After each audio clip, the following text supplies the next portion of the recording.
안녕하세요. 주식의 소리의 애솔입니다. 네, 코셈이 이어서 E8의 수요 예측 결과를 바로 한번 보도록 할게요. 생각보다는 무난하게 결과가 나온 편이거든요. 기업 관련한 자세한 내용은 아래 영상을 참고해 주시면 되겠고요. 간단히 상기해보고 들어가도록 하겠습니다. E8는 국내 최초로 입자 방식의 시뮬레이션 기반 디지털 트윈 플랫폼을 만든 회사입니다. 현실 세계를 가상 세계에 동일하게 구현해 놓고 현실과 동일한 조건으로 시뮬레이션을 돌리면서 그 과정에서 발생하는 문제점들을 파악하고 해결하는 데에 쓰이는 기술이라고 설명을 했어요. 특히나 입자 방식은 공간에 입자를 흘려넣음으로써 대규모 범위의 액체, 기체, 열 전달, 농도 같은 이런 물리적 흐름이 있는 현상들을 시뮬레이션하기에 좋다고 말씀을 드렸습니다. 요거를 국내 최초로 구현해내는 데 성공했다는 거고요. 현재 세종시와 부산의 스마트시티 사업에 참여를 하고 있고 대기업 대상으로 레퍼런스를 쌓아가고 있기는 한데 아무리 기술 특례 상장이라고 하지만 실적이 굉장히 많이 아쉬웠어요. 창립 이래 계속해서 적자를 기록하면서 심지어 완전 자본 잠식에 빠져있는 상태. 게다가 상장 후에 유통 가능 물량이 40%를 넘어가고 기존 주주의 비율도 32.18%로 매우 높고 그래서 기본적인 내용이나 공모 구조 어디에도 좋은 점수를 주기는 어려운 좀 물음표가 많이 붙는 공모주라고 얘기했던 기억이 납니다. 그나마 3개월 판매 청구권이 이런 단점들을 약간은 커버해 줄 수가 있겠지만 코셈이나 K웨더라는 다른 대안들이 있기 때문에 비례 참여도가 막 높지는 않을 것 같다라는 정리. 그래서 저는 사실 공모가가 상단에 확정되기는 어려울 수도 있겠다라고 생각을 했는데 아니었습니다. 수요 예측 결과 바로 보시죠. 경쟁률은 630.64 대 1을 기록했고 1577개의 기관이 참여했습니다. 코셈보다는 확연히 낮은 수준이고요. 24년에 다른 공모주들과 비교해서 보시면 참여 기관 수도 가장 적습니다. 그리고 공모 규모가 거의 동일했던 HB 인베스트먼트하고 비교해서 봤을 때 경쟁률이 많이 낮잖아요. 그래서 이번 경쟁률은 높다고 할 수는 없을 것 같아요. 아무래도 상대적으로 현 시점에서 상대적으로 평가를 해야 되니까 최근 공모주에 비해서는 참여도가 확실히 낮았다. 네, 넘어가서 신청가격 분포표를 보겠습니다. 공모가 밴드는 14,500원에서 18,500원을 제시했는데요. 이 표에는 구체적으로 기재되지는 않았지만 하단 미만의 분포도 0.3% 정도 존재합니다. 수량 기준, 무시할 정도기는 하지만 그래서 몇몇 기관들은 그래도 소신껏 표현을 했다고 보이네요. 어쨌든 대부분은 상단 이상을 써냈다는 거고요. 보시면 24,000원 이상의 비율이 수량 기준 70%를 넘습니다. 거의 80% 가까이. 근데 여기까지 이만큼 공모가를 높여잡기에는 눈치가 많이 보였을 거라는 생각이 들어요. 수요 예측 결과가 아주 좋은 것도 아니고 그리고 실적에 대한 우려나 미래 추정치에 대한 딴지가 계속해서 걸리고 있는 상황이기 때문에 그래서 공모가는 2만 원에 확정을 했더라고요. 상단을 8% 정도 초과한 수준. 네, 많이 높이지는 못했습니다만 이런 종목까지도 상단을 초과한다는 게 약간 제 입장에서 의아하긴 하네요. 네, 보시면 의무보유 확약 비율은 건수 기준 1.52%, 수량 기준 2.35%로 매우 낮은 수준을 보여주고 있거든요. 여기서 느낄 수가 있겠습니다. 기관들이 회사의 앞으로의 전망을 너무 좋게 본다거나 매력적으로 느껴서 공모에 참여했다기보다는 우선 배정을 받고 상장일에 좀 바로 튀겠다는 의도가 강해 보인다라는 거. 그래서 결국은 의미 없이 상단에 초과하는 결과가 초래된 게 아닌가 싶습니다. 네, 비교해서 보시면 올해 종목 중에서 확약이 또 가장 낮죠. 경쟁률도 가장 낮고 확약도 가장 낮고 그래서 상대적으로 평가를 한다면 수요 예측 결과는 좀 안 좋은 쪽에 가깝다라고 봐야 될 것 같아요. 네, 그럼 공모 개요 다시 한번 체크를 해보죠. 공모가가 2만 원에 확정되면서 공모 금액은 226억 원, 시가총액은 약 1,893억 원, 요 사이즈로 상장을 추진합니다. 청약일과 상장일이 코셈과 딱 겹치게 됐어요. 그리고 정말 오랜만에 한화투자증권의 단독 주관이고요. 최소 청약 수량은 10주입니다. 자, 신주 모집 100%로 진행되고 우리사주 조합에는 1.77%가 배정됐는데요. 1인당 배정 금액이 500만 원도 채 안 되는 수준이기 때문에 미달은 없을 것으로 보입니다. 자, 중요한 거. 상장 직후에 유통 가능한 물량, 처음에 얘기했듯이 무려 43.91%나 됩니다. 그 중에 기존 주주의 비율도 32.18%로 매우 높은 수준이고요. 또 금액으로 계산하면 약 831억 원. 지금같이 수급이 약간 꺾여있는 시점에는 소화되기에 부담스러운 사이즈로 느껴질 수도 있어요. 동시상장이기 때문에 더더욱 그렇죠. 자, 그리고 상장일에 잠재적인 매도 물량을 보유하고 있는 기존 주주는 기타 소액주주라고 명시가 되어 있는데요. 이게 소액주주들이라서 더 불안정한 흐름을 좀 초래할 수가 있겠고요. 소액주주 중에 일부는 주식 매수 선택권을 미리 행사한 그런 직원들도 있을 것 같아요. 행사 가격이 1,563원, 1,719원, 1,925원, 6,437원으로 공모가 2만원보다 매우 낮습니다. 그래서 분명한 리스크 요인이 되겠고요. 장외에서 거래된 최저가는 15,500원, 최고가는 29,500원이거든요.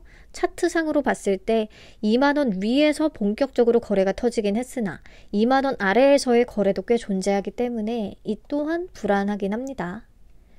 그리고 제가 기업 분석 영상에서 언급을 했듯이 E8는 현재로서 기업 자체의 확신이 다소 떨어지는 상태이기 때문에 상장일에 주가가 어느 정도가 됐든 기존 주주가 막 집어던질 가능성이 조금 있다는 생각이 들어요. 그래서 아무튼 상장일에 이들의 선택, 기타 소액주주, 기존 주주들의 선택에 주가가 크게 좌우될 수밖에 없겠습니다. 자, 기본적으로 이렇게 오버행 우려가 존재하는 상태인데 그 밖에 신경 쓸 물량들도 꽤 많습니다. 먼저 미전환, 상환 전환 우선주가 존재해요. 보통주로 전환할 수 있는 우선주를 의미하고요. 전환가액이 13,571원, 이때 전환 주식수는 11만 528주가 됩니다. 투자설명서에 보면 상장 후 10영업일 이내에 보통주로 전환 청구될 예정이래요. 그렇게 약속이 되어 있대요.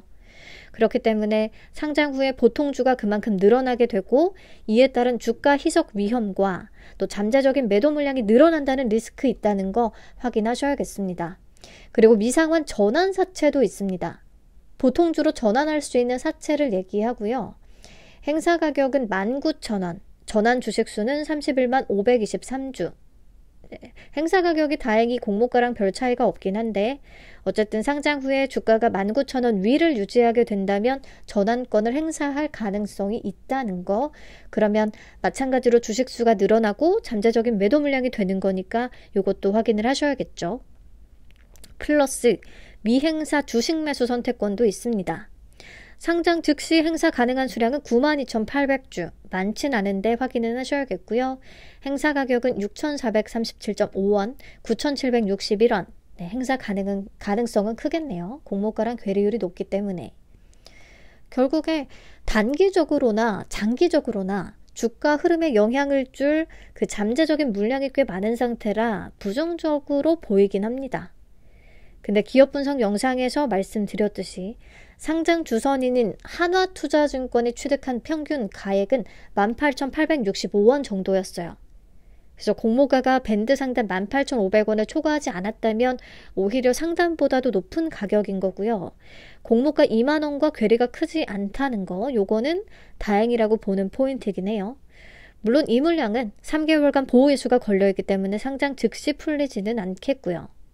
네, 여기까지 우선 정리를 하면 수요 예측 결과는 막 완전히 최악까지는 아니지만 상대적으로는 안 좋은 편에 좀 가깝고 유통 구조도 별로다. 유통가는 물량이 너무 많고 기존 주주의 존재가 위협적이다. 플러스 미전환 상환 우선주와 전환 사채도 체크를 해야 된다. 신경 써야 된다.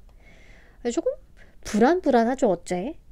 자, 그래서 우선은요, 유통가는 금액의 수준이 비슷했던 한 700억 원에서 900억 원 정도 되는 그런 최근 종목들을 뽑아서 봤습니다. 에코아이부터 해서 컨택, 넥스틸, ALT, 필에너지, 알맥, 시우박스, TEMC 이런 종목들이 있는데요. 보면 이 중에서 수요 예측 결과가 좋지 않았던 종목들은 확실히 성과도 좋지 못했습니다. 이 정도 사이즈는 소화되기가 어려운 모습을 보였어요. 고가 기준으로 수익 구간이 나오기는 했지만 특히나 또 이 중에서 ALT 많은 분들이 물먹었던 종목 중에 하나인데 뭐 수요 예측도 너무 좋고 기업에 대한 평가도 다 좋았는데 파로스 아이바이오, 유안타 14호 스펙과 동시 상장이었고 유통 가능 물량, 기존 주주의 비율이 많이 높았거든요. 그러다 보니까 생각보다 외면을 받더라고요. 고가 기준 26%밖에 못 올랐고 종가는 마이너스로 마감을 했습니다.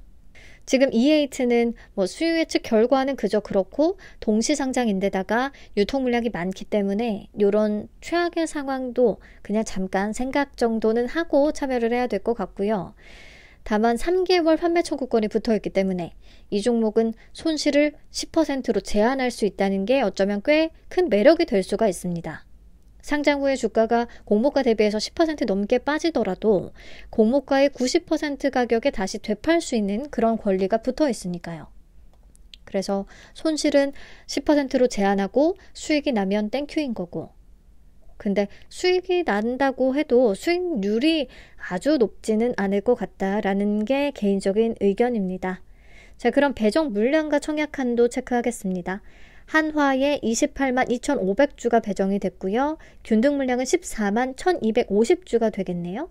청약 수수료는 2,000원 존재하고요. 계좌는 2월 13일까지 만들어야 참여 가능합니다. 그리고 온라인으로 청약하는 경우에는 모든 등급이 2만 8천주까지 청약 가능하세요. 그래서 증거금으로는 2억 8천만 원까지가 최대치입니다. 최소 청약 수량은 10주, 증거금 10만 원 준비하시면 되겠네요. 자, 그럼 균등, 경쟁률, 기대 수익 예상을 해보고요. 코셈과 좀 기대 수익을 비교해 보면서 마치도록 하겠습니다. 우선 청약 건수부터 잡아볼 건데요. 한화투자증권은 워낙에 IPO를 주관했던 케이스가 많지 않아서 최근에 가장 최근 참고할 만한 게 하나 플러스 제4호 스펙 정도가 있더라고요. 그때 38,425건 참여했고요. 그 이후에 어쨌든 20일 제한도 없고 하기 때문에 계좌가 훨씬 많이 만들어졌다고 치고 저는 7만 건을 잡았습니다. 좀 넉넉하게. 그러면 균등 배정 수량은 2.02주, 2주 또는 3주까지 배정이 가능할 거라고 생각을 하고 있는데 제 예상보다도 한화의 계좌를 만드신 분들이 많다면 또 모르겠습니다. 자, 증거금은 1.5조 원 정도로 잡아봤고요. 그러면 비례 경쟁률은 1062대 1 정도로 계산이 됩니다. 비례 한 주를 안정적으로 받기 위해 1000주를 청약을 한다면 증거금은 1,000만 원이 필요하겠네요. 근데 제 예상보다 참여 건수가 많을 수도 적을 수도 있고 그에 따라 증거금 규모도 달라질 것이기 때문에 2일차에 다시 점검을 해보도록 하겠습니다. 우선 제 예상 경쟁률 하에서 8,000주 청약 시의 기대 수익을 한번 계산을 해봤어요. 왜 하필 8,000주냐면 코셈의 일반 등급 최대 한도가 8천만 원이기 때문입니다. 비교를 위해서 동일하게 증거금 규모를 잡은 거고요. 이때 E8는 균등 2주, 비례는 7주를 예상을 하고 있습니다. 기대 수익률은 마이너스 10%에서 50%까지 잡아봤고요. 보시면 수익 구간이 그래도 조금 나온다면 파킹 이자 대비해서는 당연히 나은 선택이 될 수 있을 겁니다. 자, 그리고 같은 금액으로 청약을 했을 때 코셈과 기대 수익 한번 비교를 해볼게요. E8가 40%까지 오른다면 코셈의 200% 수익을 이길 수 있을 것 같아요. 제 예상치 기반으로는 그렇습니다. 근데 수익금에 아주 큰 차이가 있진 않고요. 물론 E8가 예상과 다르게 훨씬 더 많이 오른다면 할 말은 없겠고요. 아무튼 저라면 이 정도 차이에서는 그냥 훨씬 안정적인 코셈을 택할 것 같기는 한데요. 근데 아직은 제 예상치의 정확도가 떨어지기 때문에 2일차의 예상 경쟁률을 좀 수정하면서 기대 수익도 다시 비교를 해보는 게 좋겠습니다. 그때는 K웨더까지도 선택지에 넣어야겠죠? K웨더는 내일 수요 예측 결과가 발표되거든요. 나오는 대로 또 내용을 공유하도록 하겠습니다. 청약이 시작되기 전까지는 제가 대신 바쁠 테니까 여러분들은 푹 쉬면서 영상 편하게 시청해 주시면 감사하겠습니다. 내일 다시 찾아올게요. 안녕.